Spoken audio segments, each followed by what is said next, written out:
and good morning to all of my dear students. Welcome to the class of Foundation Fundamental of Physics for your best future. Okay, listen here beta. So आपको जैसे कि पता है हम हमारे हर एक upcoming video lecture में कुछ new terms about the basic concept of physics पढ़ते रहते हैं. हर न्यू टर्म से रिलेटेड कोई लाइव एग्जांपल, कोई day to day life example हम आपके सामने रखते हैं ताकि वो टर्म आपको समझ में आए. जैसे कि कल के वीडियो लेक्चर में हमने किसके बारे में देखा था? Unbalanced and the balanced forces. और ये बात समझाने के लिए मैंने आपको एक सिंपल से एग्जांपल बताए थे. जब हम किसी भी दुकान में जाते या सब्जी मार्केट में जाते तो उनके हाथ में तराजू होता है, which is the term equipment which is used to measure the vegetables. Okay, तो आपको पता है बैलेंस यानी just like this, unbalanced यानी just like this. तो इस तरीके से बैलेंस्ड और अनबैलेंस्ड फोर्सेस के बारे में भी मैंने आपको बताया, ना कि बताया ताकि मैंने आपको डायग्राम पर से भी ये बात क्लियर करवाई. जैसे कि फिलहाल balance, now unbalanced, balance unbalance. तो इस तरीके से हमने बैलेंस्ड अनबैलेंस्ड फोर्सेस के बारे में भी देखा. जैसे ये डायग्राम आपको शो कर रही थी अनबैलेंस्ड फोर्स का कंसेप्ट, जहां पे आपको लड़की टेडी बियर दिख रहा है at that point and in this point. समझ में आ गया? ये अनबैलेंस्ड फोर्स का एग्जांपल है. और फिर उसके बाद में मैंने स्टार्ट किया था न्यूटन्स का फर्स्ट लॉ ऑफ मोशन, जहां पे मैंने आपको ये बताया था every body continues in the state of rest or in motion unless compelled by the net external force act on it. जब तक बॉडी के ऊपर कोई भी एक्सटर्नल फोर्स एक्ट नहीं होता तब तक बॉडी ना तो रेस्ट पोजीशन में आ पाती है ना तो वो मोशन में आती है. और यही बात बताने के लिए मैंने आपको ये एग्जांपल दिया था, जिसमें मैंने आपको बताया था कि किस तरीके से ये एक लाइट वेट बॉडी है, ये हेवी बॉडी है. तो देखो, अंकल को लाइट वेट बॉडी को जैसे अंकल ने पुश किया वो इजीली अप एंड डाउन, ऊपर नीचे की तरफ आई. लेकिन जितनी हेवी बॉडी थी, हेवी बॉडी को रेस्ट से मोशन में लाने के लिए अंकल को ज्यादा अमाउंट ऑफ फोर्स अप्लाई करना पड़ा. यहां पे भी फोर्स अप्लाई किया, यहां पे भी फोर्स अप्लाई किया, लेकिन मोर अमाउंट ऑफ फोर्स कहां अप्लाई करना पड़ा? जहां पे बॉडी क्या थी? हेवी. जितनी ज्यादा हेवी बॉडी, मास उतना ज्यादा इनर्शिया, उतना ज्यादा फोर्स, उतना ज्यादा. जितनी लाइट वेट बॉडी, मास कम, इनर्शिया कम, फोर्स कम. और इसी कंसेप्ट पर से यहाँ पे हम और एक बात समझने वाले थे, and that is the inertia. It is one of the property of a body by virtue of which the body is unable to change its states. Body is unable, not able, unable to change its state by itself. Yes, खुद होके नहीं, उसके अंदर में कोई तो भी एक प्रॉपर्टी जिसके वजह से वो सब कुछ ये कर पा रही है due to in the absence of the external force. Now there are the three types of inertia: inertia of rest, inertia of motion and inertia of direction. तो इन तीनों टाइप्स के बारे में हमें यहाँ पे देखना है. तो चलो देखते हैं, स्टार्ट करते हैं आज का video lecture with a new concept. ये डायग्राम आपको क्लियरली दिख रही है. देखो, सडनली ट्रक ड्राइवर ने ट्रक को रोक दिया, अचानक से बॉडी फेंकी गई फॉरवर्ड डायरेक्शन में. ये मुझे आपको यहाँ पे बताना है. तो इसके पीछे का रीजन क्या है? यहीं पे यही बात तो हमें समझ में आ रही है कि it is one of the example of inertia. Inertia is the property of a body by virtue of its body change its position, come to in the rest term or in the motion. तो it is one of the example of inertia. जैसे he suddenly break apply हुआ, body forward direction में फेंकी गई, आगे के direction में. ये यहाँ पे बताया गया है. चलो अब हम सबसे पहले देखते हैं इनर्शिया ऑफ रेस्ट के बारे में, कि actually if there are the three types of inertia ना, so what is the meaning of inertia of rest, what is the meaning of inertia of motion, and what is the meaning of inertia of direction. So first of all, inertia of rest. Listen here. It is the inability of the body to change its state of rest by itself. Inability. Inertia of rest. It is the inability of the body to change its state of rest by itself. खुद होके अपने position को change करना, that is one of the term in case of the inertia of rest. So ये एक body की property है. It is the inability of a body to change its state of rest by itself. खुद होके नहीं. अब आप मुझे बताओ, मैं अच्छी खासी पलंग पे बैठी थी, मैं इजीली उठ सकती हूँ. क्यों? क्योंकि मेरे बॉडी में एनर्जी है, ताकत है, तो मैं उठ गई. लेकिन अगर कोई बहुत दिन से बीमार है, बैठा था, अब उसको उठना है, तो थोड़ा आराम से उठेगा. क्यों? क्योंकि उसकी एनर्जी पूरी क्या हो गई है, कम हो चुकी है. तो इसका मतलब बॉडी को खुद से उठने के लिए, रेस्ट में खुद को लाने के लिए भी क्या लगता है, एक्सटर्नल फोर्स. और वो जो बॉडी के अंदर होता है, और वही एक प्रॉपर्टी है बॉडी की, that is the inertia. A book lying on the table will remain at rest until it is moved by some external agency. Yes, किसी टेबल पे बुक रखा हुआ है, जैसे ये पेन रखा है यहाँ पे. अब ये पेन तब तक नहीं उठेगा, तब तक आगे नहीं जाएगा, जब तक कोई एक्सटर्नल फोर्स हम उसके ऊपर अप्लाई नहीं करते. ये एग्जाम्पल मैंने आपको बताया था. So it is the inability of a body to change its state of rest by itself. खुद होके नहीं, कोई तो भी एक्सटर्नल एजेंट वहां पे आएगा. जैसे कि अभी पेन यहाँ पे रखा हुआ है, ये खुद होके तो नहीं मोशन में आएगा जब तक मैं इसे नहीं उठाऊंगी. समझ में आया? सो it is the one of the term of inertia of rest. Okay, ये सब बेसिक है बेटा, बेसिकली आपको पढ़ना है. अब ध्यान दो, इनर्शिया ऑफ रेस्ट में second example, when a carpet is beaten by a stick, the dust particle fall off vertically downward. Once they are released and do not move along the carpet and fall off. Yes, summer season में बोलो या फिर winter season में हम बड़े बड़े blankets निकालते हैं, कारपेट निकालते हैं सुखाने के लिए. दिवाली के साफ सफाई के समय पे ज्यादा दूर क्यों जाते हो, नजदीक आओ. हमारी मम्मी बेड डालती है सुखाने के लिए. दिन भर धूप में बेड सूखते हैं, और फिर शाम में जब वो बेड वापस लेने आती है तो पहले उसको बैट से ठोकती है, ताकि सभी के सभी डस्ट पार्टिकल्स क्या हो जाए, बाहर निकले. तब तक डस्ट पार्टिकल बाहर नहीं निकले जब तक बेड की जो गादी है उसको जब तक बीट नहीं किया गया स्टिक की हेल्प से. बीट किया, dust particle vertically downward direction से नीचे गए, क्या वो फिर से वापस आए? क्या नहीं. तो यहां पे भी क्या है, इनर्शिया ऑफ रेस्ट.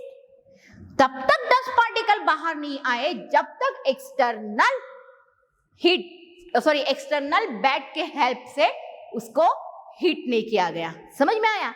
तो ये एग्जाम्पल हम कहां ले सकते हैं बेटा, इनर्शिया ऑफ रेस्ट में.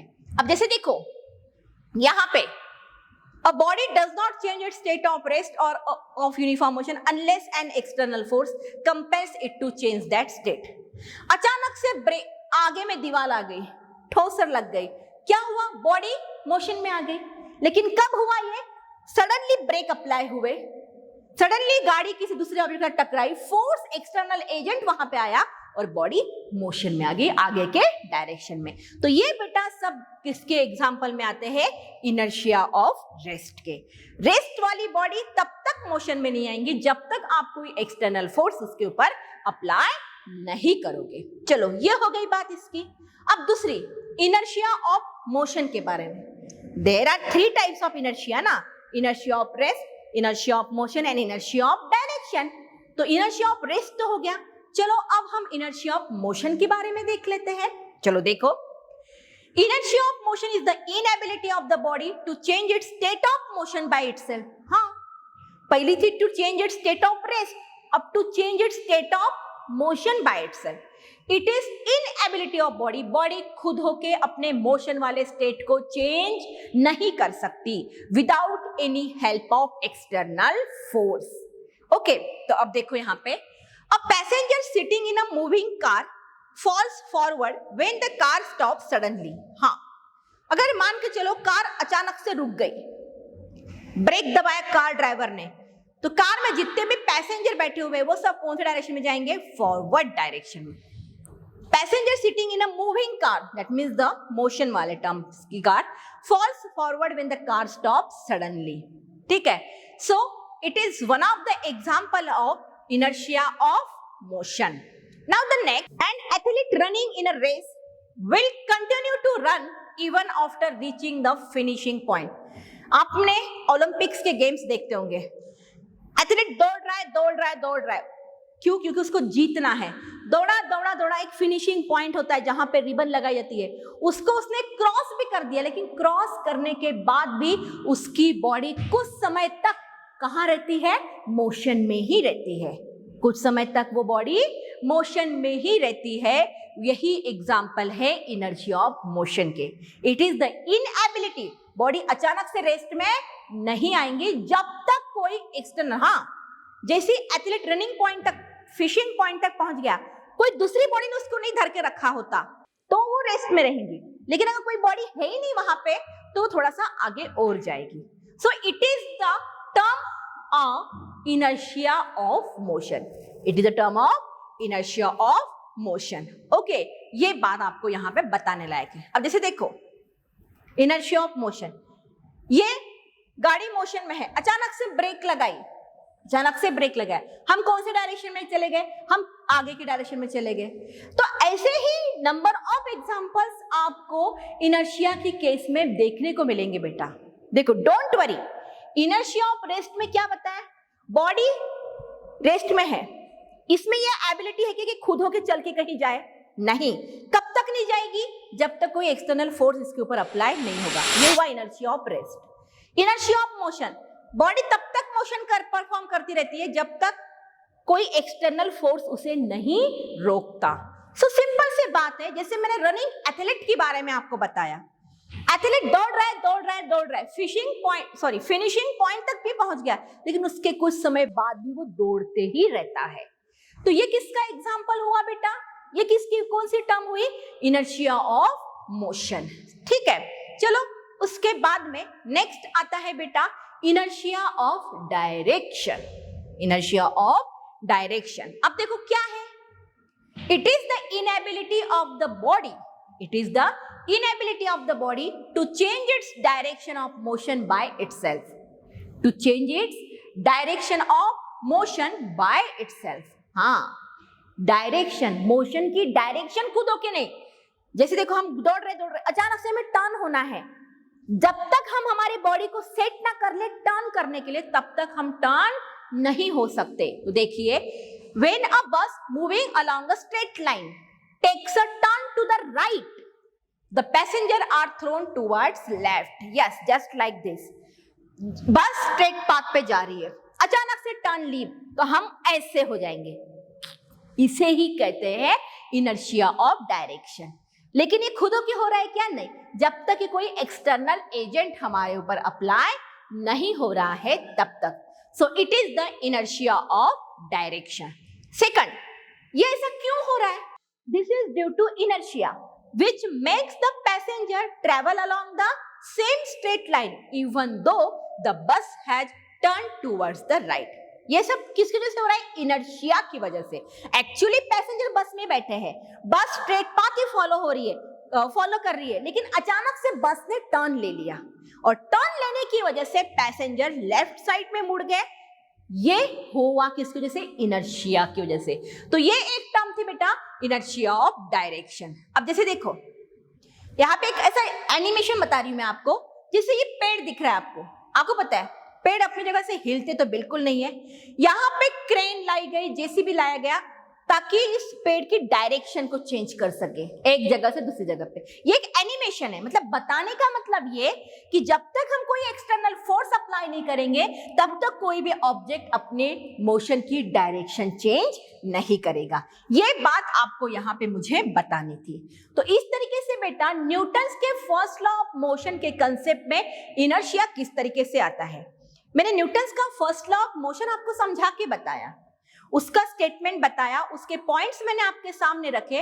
बस बेटा मुझे आपको यही बताना था कि Newton's first law of motion is analogous with the concept of inertia. Now there are the three types of inertia, inertia of rest, inertia of motion and inertia of direction. और उसमें मुझे सबसे पहले आपको बताना पड़ा किसके बारे में? Inertia of rest. इसमें मुझे यह बताना पड़ा कोई भी बॉडी तब तक रेस्ट पोजीशन में रहेगी जब तक उसके ऊपर कोई एक्सटर्नल फोर्स नहीं होता अप्लाई। दैट मीन्स ये बॉडी की इनएबिलिटी है कि खुद होके रेस्ट से वो मोशन में नहीं आ सकती। दूसरी बात, बॉडी की और एक इनएबिलिटी है कि वो खुद होके मोशन से रेस्ट में नहीं आ सकती, कुछ समय तक वो मोशन परफॉर्म करती रहती है, that is the inertia of motion. फिर इनर्शिया ऑफ डायरेक्शन के बारे में भी मैंने आपको बताया। इनर्शिया ऑफ डायरेक्शन में मैंने क्या बताया कि बॉडी अपने डायरेक्शन खुद के तब तक चेंज नहीं कर सकती जब तक कोई एक्सटर्नल फोर्स उसके डायरेक्शन को चेंज करने के लिए हेल्प नहीं करता। तो ये सब कुछ किसकी वजह से हो सकता है बेटा? Inertia. That means inertia is one of the important property of a body by virtue of which body change its position which is coming into the rest or in the motion। तो ये सब बातें, सब examples मैंने diagrammatically आपके सामने यहाँ पे समझा के बताए। ठीक है बेटा, चलो ये हुआ न्यूटन्स का first law. Now the momentum of body. Next point है बेटा मोमेंटम ऑफ अ बॉडी। और अब आपको मुझे इस मोमेंटम की आज एक जनरल इंफॉर्मेशन बतानी है एंड द नेक्स्ट टर्म हम इसके बारे में डिटेल में डिस्कशन करेंगे। So listen here, it is observed experimentally that the force required to stop a moving object depends on two factor. एक बात एक्सपेरिमेंटली ये प्रूफ हुई है कि force required to stop a moving object depends on two factor. अगर कोई object move हो रहा है, कोई बॉल कुछ भी, और उसको अगर हमें स्टॉप करना है तो हमें उसके ऊपर क्या अप्लाई करने पड़ेगा? फोर्स। और जो फोर्स ऑफ मूविंग ऑब्जेक्ट के ऊपर में अप्लाई कर रहे हो उसको स्टॉप करने के लिए वो फोर्स दो पॉइंट पे डिपेंड करता है। पहला मास ऑफ द बॉडी, दूसरा उसकी वेलोसिटी। समझ में आ गया? अगर कोई ऑब्जेक्ट मोशन परफॉर्म कर रहा है और आपको लगता है नहीं इसको अभी हमें रेस्ट पोजीशन पे लाना है, तो आपको उसके ऊपर क्या अप्लाई करना पड़ेगा? फोर्स। और जो फोर्स आप उस बॉडी के ऊपर अप्लाई करोगे वो फोर्स दो पॉइंट पे डिपेंड करेगा। पहला, जिस बॉडी को आपको रोकना है उसके मास के ऊपर एंड उसके वेलोसिटी के ऊपर। और इसी पर से कंसेप्ट क्रिएट होता है बेटा मोमेंटम ऑफ बॉडी। कौन सा कंसेप्ट? मोमेंटम। तो देखो, a body in motion has momentum. जब कोई भी बॉडी मोशन में होती है it possess the momentum. The momentum of a body is defined as the product of its mass and velocity. Yes, momentum is nothing but the product of mass into velocity. Next, if m is the mass of the body and v is its velocity, the linear momentum of the body is given by p is equal to mass into velocity. P is equal to mass into velocity. So it is the formula to calculate the momentum, and the simple definition of momentum is it is defined as the product of mass and velocity. समझ में आ गया? तो momentum का concept मतलब क्या?